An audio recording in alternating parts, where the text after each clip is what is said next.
নমস্কাৰ, মই সুদীপ্ত আপোনালোকক স্বাগতম জনাইছোঁ মোৰ ইউটিউব চেনেললৈ।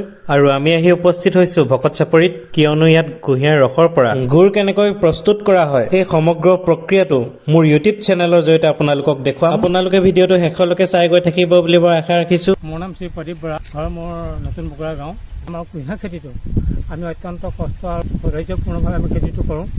যথেষ্ট ইয়াৰ পৰা আমাৰ উপকৃত হওঁ। প্ৰথম পৰ্যায়ত আমি কুঁহিয়াৰ আগখিনি পচাই লওঁ, পচাই লৈ পেলাই তাৰপিছত ৰুওঁ।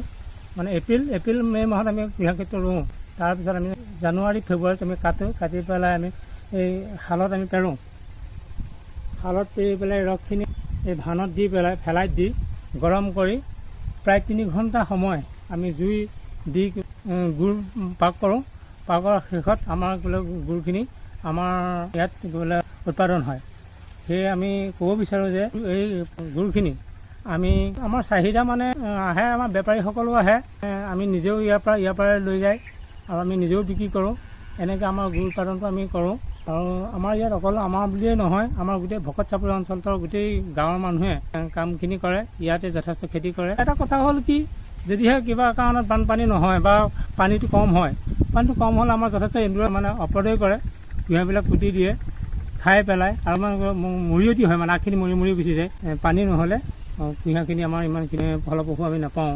আমি টিং চিষ্টেম কৰোঁ, চাকি চিষ্টেম কৰোঁ। আমি প্ৰতি কিলোত আমি 50 টকা বা 60 টকা গুড়খিনি বিক্ৰী কৰোঁ। প্ৰায় মাঘৰ বিহুৰ সময়ত আমাৰ 50-60 টকা যালে পাছত আকৌ কমি যায়, আকৌ উঠি যায়। এনেকুৱা পৰ্যায়ত আমি খেতিখিনি কৰি থাকোঁ। ফেলাই দেখিছে, এইখন আমি ফেলাই বুলি কওঁ। এইখন আমি ফেলাই বুলি কওঁ।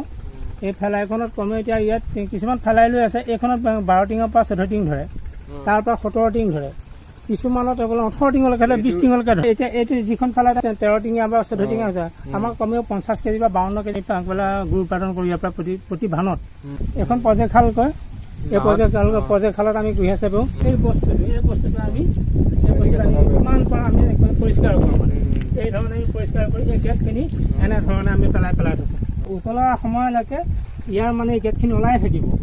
এই গেটখিনি আমি পেলাই থাকিম। ফুট যেতিয়া হ'বগৈ, গুড়লৈ পৰিৱৰ্তন হৈ যাবগৈ, তেতিয়া আমি গেটখিনি কাটিবলৈ এৰি দিওঁ। তাৰপিছত আমি গুড়খিনি নমাই পেলাই কমেও 1-1.5 ঘণ্টা সময় থৈ দিয়াৰ পাছত সম্পূৰ্ণ গুড়লৈ ৰূপান্তৰিত হয়। সেইটো লগাইছোঁ, তলত এখন ফেনৰ হেৰি লগাইছোঁ।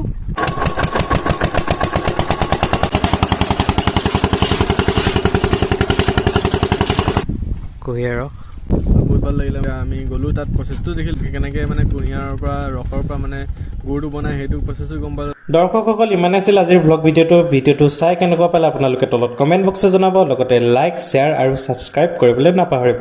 আৰু ইয়াৰ লগে লগে মই আপোনালোকৰ পৰা বিদায় লৈছোঁ। ধন্যবাদ।